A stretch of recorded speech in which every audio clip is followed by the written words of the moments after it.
querida igreja, meus queridos colegas de 50 anos atrás, estas avenidas, esses prédios, alguns deles que já foram maquiados, nos viram mais jovens. Prazer estar aqui com esse grupo e com essa igreja. Eu afirmo o meu sentimento de pesar da minha família pela perda da professora Edith. Amigos da vida, de muitos anos. Muito bem. Agradeço também ao pastor Gilson pelo convite, pela oportunidade de estar aqui. Eu tenho dito nas minhas classes aos estudantes de teologia de que grandes pastores fazem grandes igrejas. Mas eu tenho dito às igrejas onde eu tenho estado que grandes igrejas fazem grandes pastores.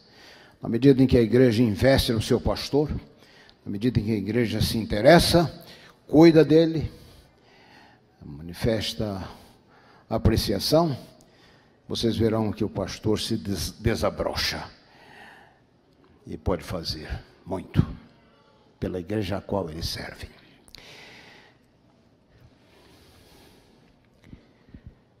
Cinismo é a marca da sociedade ocidental. Mas o problema é que o cinismo, às vezes, ele infecta, ele polui também, de alguma forma, a igreja. E assim, na caminhada cristã, nós enfrentamos caminhos e descaminhos, pontos e contrapontos, a mão ferruginosa do tempo, às vezes, desanima a muitos do caminho ou da caminhada cristã. Desapontamentos, decepções, são às vezes uma porção que todos nós de alguma forma temos experimentado. Nesta manhã eu começo perguntando: você está desanimado? Desapontado? Com os exemplos, muitas vezes?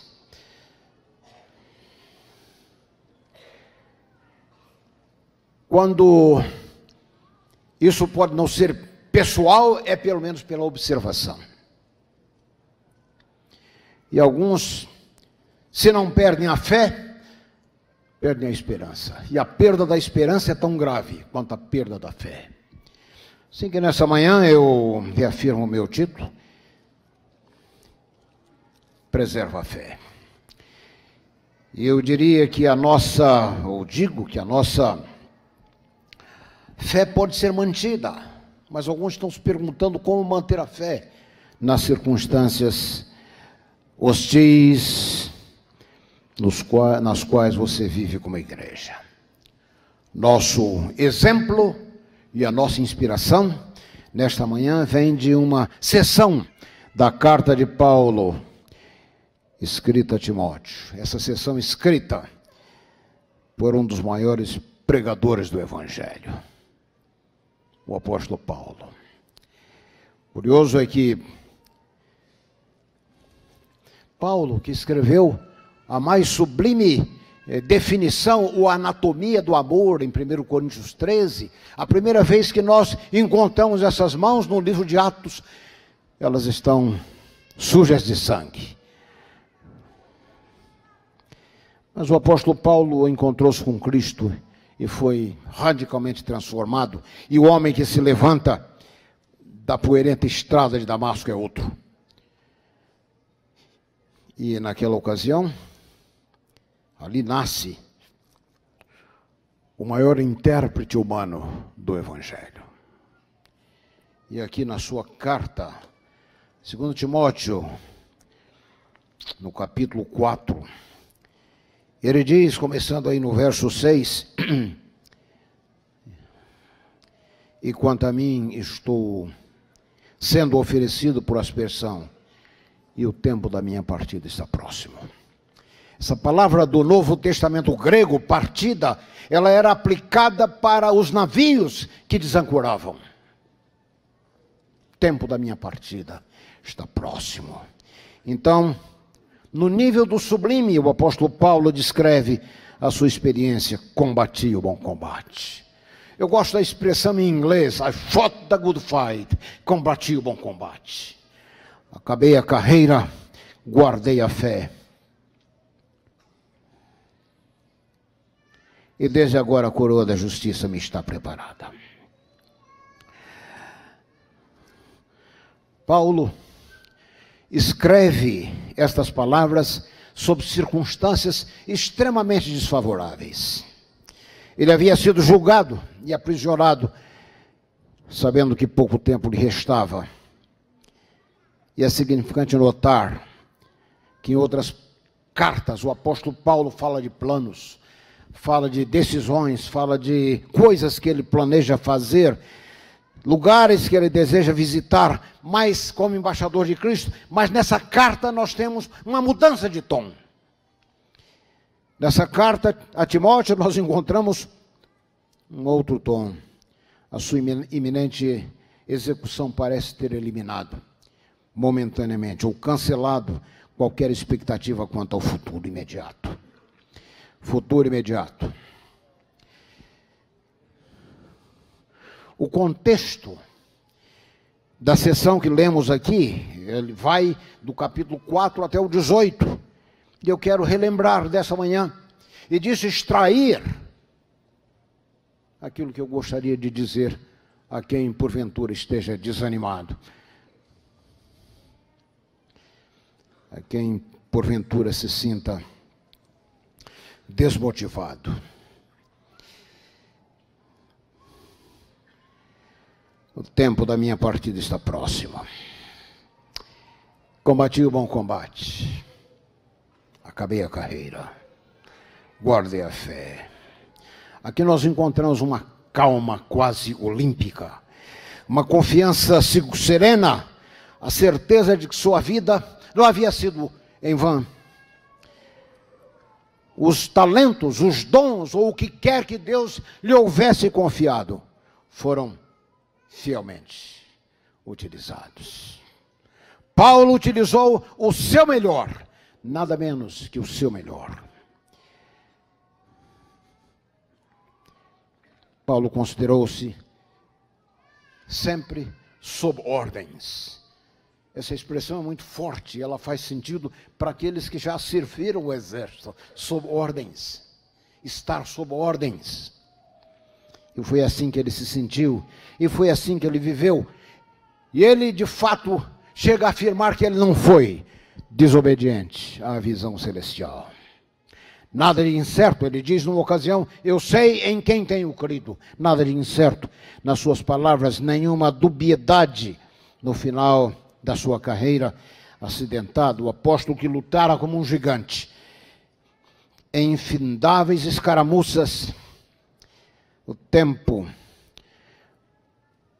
da minha partida está próximo. Do corredor da morte. Essa epístola é considerada por intérpretes como sendo o canto do cisne.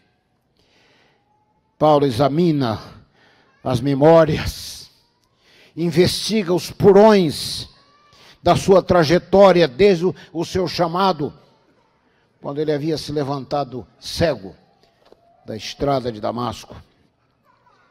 Combati o bom combate, acabei a carreira, guardei a fé.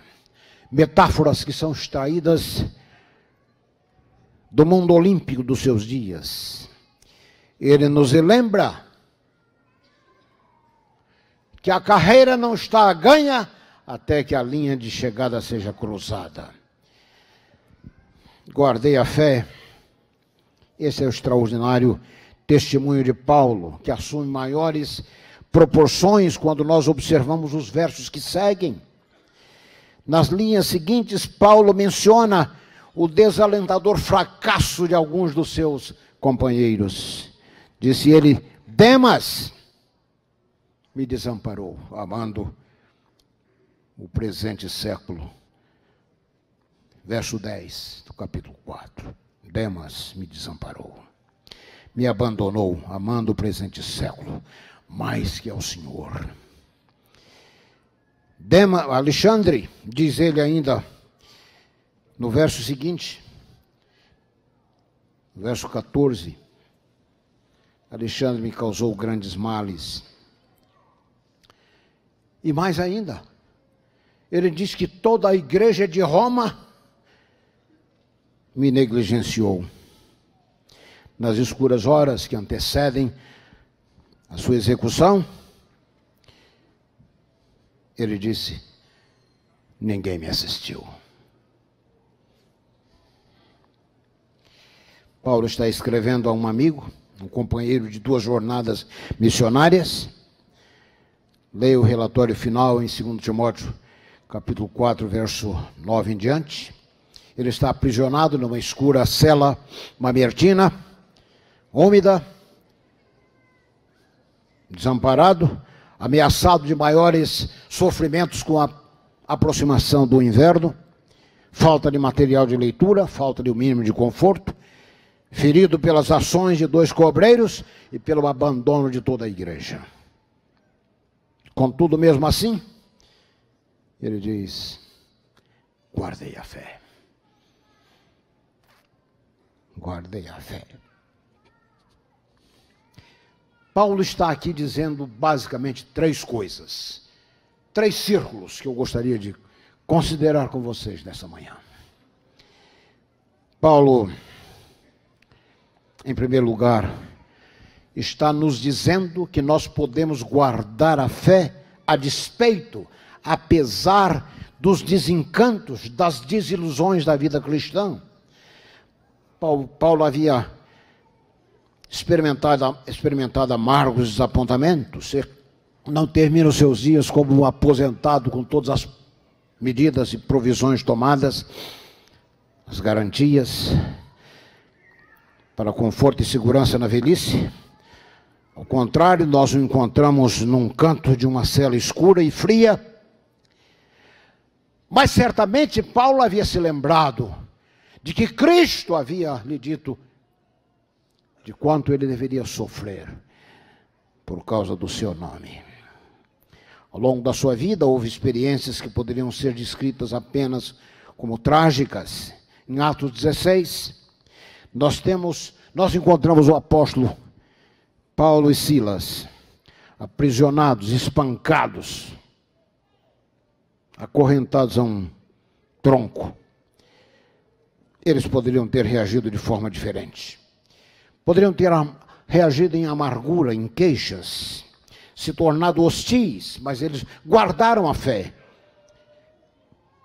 Cantavam glórias a Deus no meio da noite, e o Senhor aproveitou a tragédia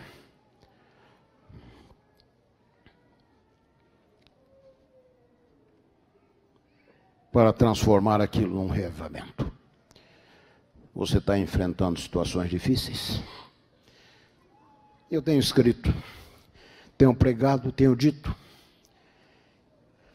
que o louvor em situações difíceis é poder.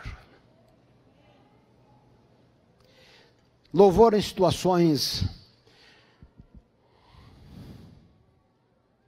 normais é esperado, mas o louvor em situações absurdas, situações de perplexidade, como esta que encontramos aqui, Paulo e Silas, elas representam megapoder, gigapoder, terapoder, para utilizar a linguagem da computação. Por que o louvor é poder em situações absurdas? Sabe por quê? Porque isso é o que o inimigo não espera. O diabo é desapontado, não apenas, a palavra aí é muito fraca. Ele é desconcertado pela atitude de louvor. Ele não está preparado para isso. Paulo havia enfrentado situações difíceis. Uma delas, essa descrita aqui no meio da noite, eles cantavam. por causa da sua proclamação de Cristo, Paulo sentira o aguilhão dos açoites, o brutal impacto das pedras. Você se lembra que uma ocasião ele foi levado para fora dos muros da cidade, num cesto jogado no lixão da cidade, como se estivesse morto. Seu corpo tornou-se coberto de cicatrizes, que se tornaram para ele como medalhas de honra. Paulo se refere a elas como as marcas do Senhor Jesus no meu corpo. Apesar das circunstâncias desfavoráveis, ele guardou a fé. Em 2 Coríntios capítulo 4, ele relembra: em tudo atribulado, mas não angustiado, perplexo, mas não desanimado, perseguido, mas não desamparado, abatido, mas não destruído. Paulo não sofreu apenas o desapontamento dos eventos, mas talvez, pior ainda, o desapontamento causado por pessoas, amigos em quem ele pensou poder confiar, que o desampararam e lhe causaram grandes danos. Paulo constatou a verdade de que irmãos às vezes traem irmãos. Demas, no verso 10, Demas me desamparou. Aqui nesse texto ele se refere a Demas. Demas me desamparou, amando o presente século. Paulo refere-se a Demas em algumas outras cartas. Por exemplo, em Colossenses capítulo 4, verso 14, ele envia saudações a Demas, o que indica que Demas fazia parte do seu círculo íntimo de amizade e trabalho. Filemão, verso 24, indica que Demas fora um coobreiro, era, portanto, alguém do círculo íntimo, mas aquele em quem ele Paulo julgou poder confiar, o havia desertado. Ele menciona ainda Alexandre. Alexandre é mencionado no verso 14, mencionado também em 1 Timóteo 1, verso 20, o qual, juntamente com um outro, Himeneu, mencionado, o apóstolo disse que eu os entreguei a Satanás para que aprendam a não blasfemar. Um membro da igreja, um blasfemador. No texto de 2 Timóteo, ele aparece como alguém que causou grandes males. Intérpretes sugerem que Alexandre tenha acusado ou feito acusações falsas contra Paulo perante o império, acelerando a sua execução em seu segundo julgamento. Talvez, como mencionei, pior ainda, os irmãos de Roma. Paulo diz que toda a comunidade de crentes em Roma o haviam desamparado. Ninguém me assistiu na minha segunda defesa. Não é curioso? Porque essa é a igreja para quem Paulo havia escrito uma carta. E se você ler o capítulo 16, o apóstolo ali menciona por nome pelo menos 30 pessoas. E fala ainda de parentes destes, familiares deles. Estes eram seus irmãos. Essa era a igreja de Roma. Contudo, quando trazido para Roma, julgado pelo Império Romano, julgado por crer aquilo que estas mesmas pessoas criam, ninguém compareceu, provavelmente intimidados, amedrontados, para não se tornarem associados com alguém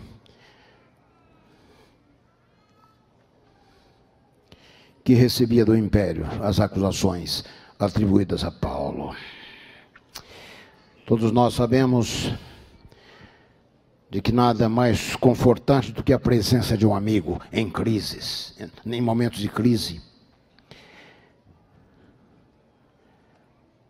Nada mais confortador do que a presença de um amigo em horas escuras, desfavoráveis. Saber que você não está sozinho. Alguém que lhe estenda a mão nestas circunstâncias. e que seja capaz de dizer: você não está sozinho. Você não está sozinha. A minha esposa foi enfermeira em um centro de traumas na área de Washington por muitos anos, por mais de 20 anos.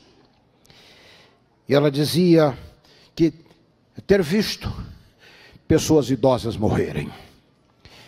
E ela dizia, de mãos trêmulas, se agitando no ar, como se estivessem buscando uma outra mão, um filho, um parente, um amigo, uma filha. Pessoas que morrem sozinhas. Juscelino Kubitschek, o grande estadista brasileiro, dizia ser fácil ter amigos nos dias do céu azul. Difícil é senti-los, dizia Kubitschek. Difícil é senti-los ao seu lado nos dias tempestuosos e frios, quando a cruz já pesa sobre o seu corpo caído.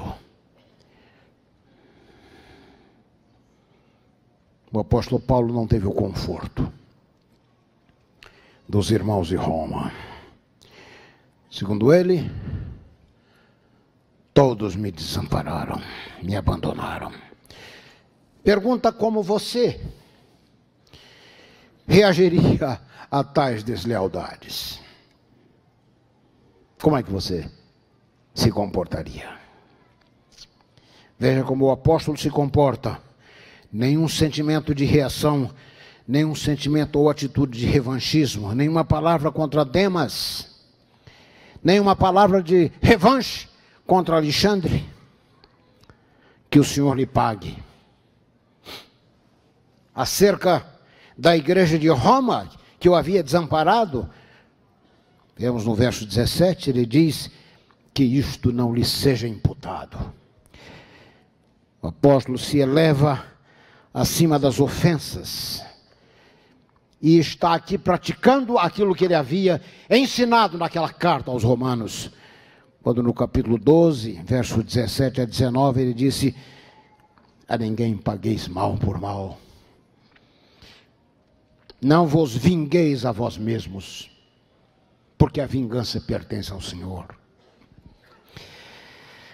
Amigos, Paulo está aqui dizendo que você pode manter a fé apesar dos Demas encontrados na igreja. Ele está dizendo que você pode manter a fé apesar dos Alexandres que você conhece. Ele está dizendo que você pode manter a fé apesar dos indiferentes. Mas Paulo está dizendo uma outra coisa. Se por um lado você pode preservar a fé apesar dos Demas, dos Alexandres e dos indiferentes, ele está dizendo algo mais. Ele está dizendo que você pode preservar a fé em associação com aqueles que não lhe desapontam.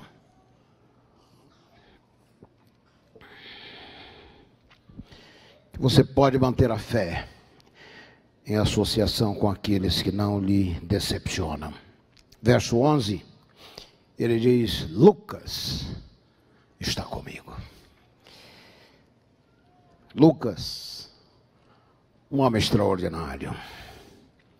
Lucas tem a distinção de ser o único autor não judeu do Novo Testamento. Lucas era médico por profissão. Um outro gigante intelectual, como Paulo. Seus escritos, o terceiro evangelho, o livro de Atos, dão testemunho de que ele era altamente educado, intelectualmente sofisticado. Lucas, o intrépido intérprete, que narra ou faz as narrativas na primeira pessoa, o que indica que ele estivera presente nos capítulos mais dramáticos e trágicos da história do apóstolo. Testemunha ocular. Eu, quando fiz meus estudos para o preparo de uma tese doutoral, estudei Lucas e eu fiquei tão impressionado que eu disse com a minha esposa: se tivermos um filho homem, o nome dele será Lucas. E de fato, temos um filho, Lucas, que hoje é pastor na Califórnia. Lucas está comigo. Na sua hora escura, no corredor da morte, Paulo contou com a suave presença de Lucas, descrito em outro lugar como o médico amado. As informações ou os infortúnios cercando a vida do apóstolo não intimidaram, não amedrontaram a Lucas, não conseguiram fazer com que ele desertasse o seu amigo, mesmo que a sua profissão pudesse lhe trazer vantagens, prestígio, riqueza pessoal. Lucas considerou o companheirismo com Paulo como uma honra ainda maior.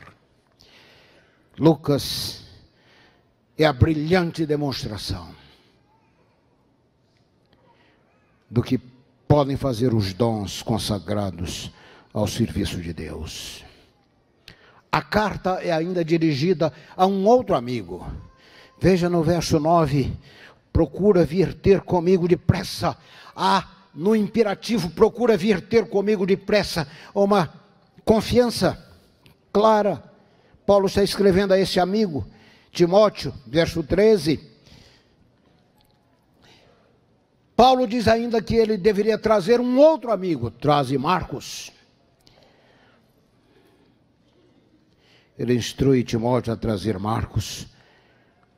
Quando vieres, traze Marcos. E venham antes do inverno. O livro de Atos registra um desentendimento entre Paulo e Marcos. Uma deplorável tragédia moral da igreja nascente. Marcos abandona Paulo na primeira viagem missionária.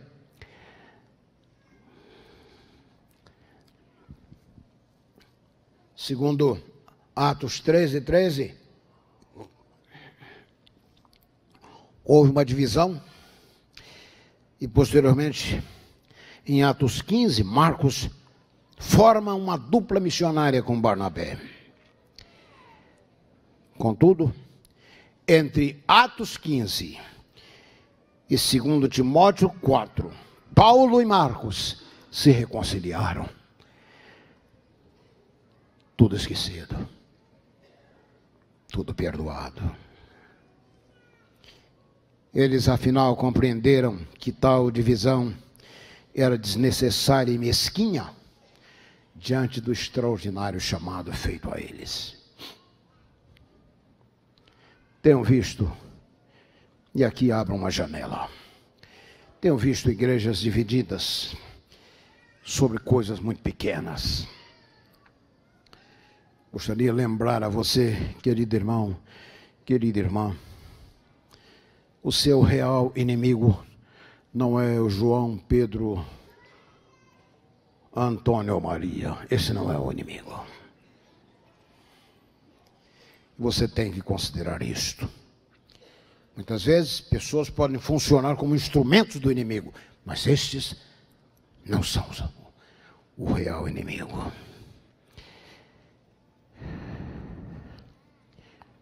Venha antes do inverno. Há aqui um imperativo. O inverno tornaria qualquer viagem impossível no Mediterrâneo. Paulo provavelmente não sobreviveu àquele inverno. Mas antes que o inverno se tornasse um obstáculo, Timóteo e Marcos chegaram para assistir e confortar o veterano apóstolo da cruz. A essa altura, Paulo já podia ter perto dos 70 anos.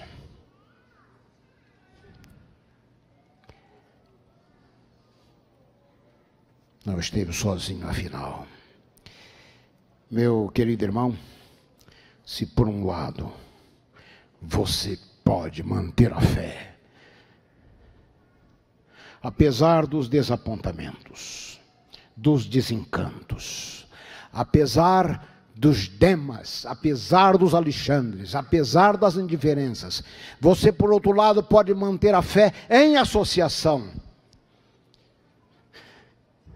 com os Lucas, os Timóteos e os Marcos da igreja.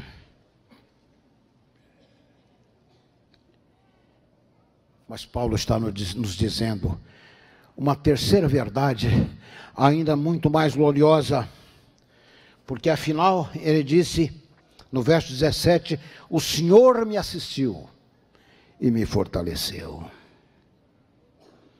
Verso 18: o Senhor me livrará de toda a má obra e guardar-me-á para o seu reino celestial.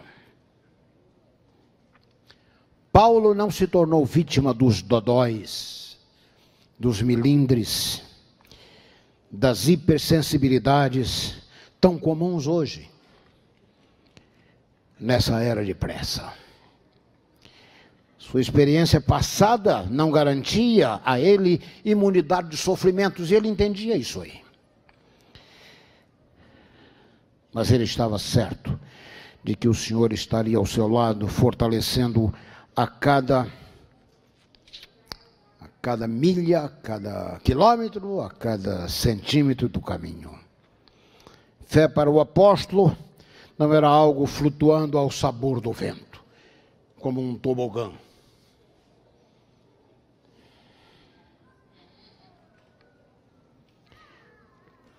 Para ele, fé não era algo inseguro e facilmente desencorajada.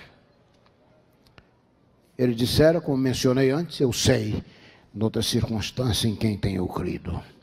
Ele sabia, por experiência pessoal, que nas horas escuras, nas ocasiões de ameaça, nas situações de crise, quando a fé deveria ser mantida, apesar da oposição, do desânimo, do desencanto e da perplexidade, ele sabia, por experiência pessoal, o Senhor está comigo. Paulo havia aprendido que uma pessoa com Deus é maioria. Você está enfrentando dramas e crises na sua vida? Lembre-se, uma pessoa com Deus é maioria. No grego do Novo Testamento, a palavra usada aqui para fortalecer, utilizada por Paulo, o Senhor me fortaleceu, significa derramar sobre mim o seu poder. Ele, Cristo, derramou sobre mim o seu poder. Poder ilimitado. Queridos irmãos, verdadeiro poder está em mãos que não tremem. Paulo aprendeu inúmeras lições da vida. Ele aprendeu com Cristo.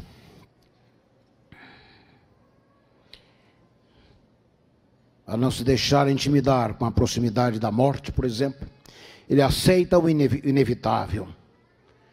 Ele aprendeu a ganhar perdendo, a subir descendo, a crescer diminuindo, a aparecer desaparecendo. Paulo aprendeu que a covardia pode perguntar, é seguro?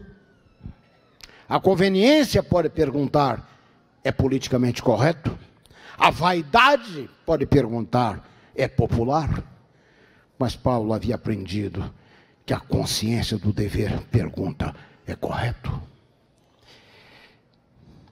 Paulo aprendera, afinal, que é melhor chorar no tom do que sorrir desafinado. Ele derramou sobre mim o seu poder. Diga-me, irmão, aonde está o seu poder? Em alguma pessoa? Em algum líder? Em algum amigo? Alguém que você pensa ou pensou poder confiar? Note, a longo prazo todo homem nos decepciona. A longo prazo, todo homem nos decepciona. E digo ainda mais, temos que aprender que os cristãos não seguem aos cristãos. E é por isso que alguns estão desanimados. Não aprenderam que os cristãos não seguem aos cristãos. Os cristãos seguem a Cristo. Muito simples, não é isso? Mas tão difícil de ser encarnado na experiência pessoal. Quando eu fui um jovem pastor, quando saí daqui, eu fui trabalhar, fui chamado para a Bahia. Aliás, eu terminei o curso de teologia, eu não tinha chamado. Gustavo Pires, esposo da irmã Edith, foi o articulador desse chamado. Fui ser pastor, ainda bem jovem, numa grande igreja. E quando um jovem pastor, em algumas ocasiões, algumas ocasiões da semana, eu entrava na igreja vazia. Eu me assentava nos bancos aonde os meus irmãos se assentavam, quando eles vinham para os cultos. E eu me perguntava muitas vezes, o que significa ser membro dessa igreja?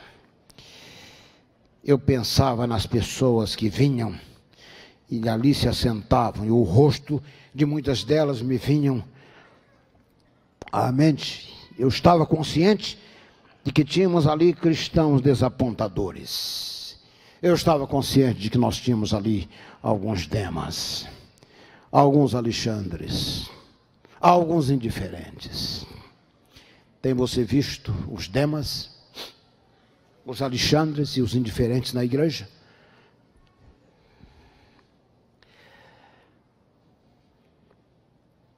Mas por outro lado, eu também conhecia os Lucas, os Timóteos, os Marcos. E ao longo da minha experiência cristã, os Lucas, os Marcos, os Timóteos me têm sido uma grande inspiração, um grande estímulo à fé e à perseverança. É claro que eu os tenho visto em muitas faces, com muitas faces, em muitos lugares, com diferentes nomes, mas sempre com a mesma atitude. Tem você visto os Lucas, os Alexandre, os Timóteos, os Marcos na igreja? Por outro lado, meu querido irmão, minha querida irmã, tem você visto a Cristo? O incomparável Jesus Cristo. Tem você sentido a sua poderosa presença que se ergue ao seu lado. Muitas vezes apenas aguardando nas sombras o momento de te ajudar.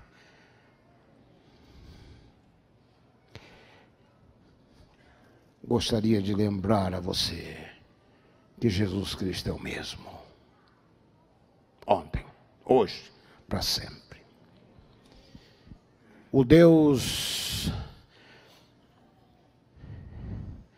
dos dias claros de sol brilhante, os dias do céu azul, continua sendo Deus nas noites mal dormidas, na antecipação de problemas que você acha que nem Deus pode administrar. Ou se você não acha, você vive como se Ele não pudesse resolver. Nos dias bons e nos dias maus, cara ou coroa, Ele prometeu estar com você. O Deus dos montes ou nos montes continua sendo Deus no vale ou nos vales. Ele jamais desapontará você. Ele estará ao seu lado, protegerá a sua cabeça nos dias maus. Aquele que habita no esconderijo do Altíssimo, à sombra do Onipotente descansará. Ele derramará sobre você o seu poder. E por causa dele você pode combater o bom combate, acabar a carreira e preservar a fé.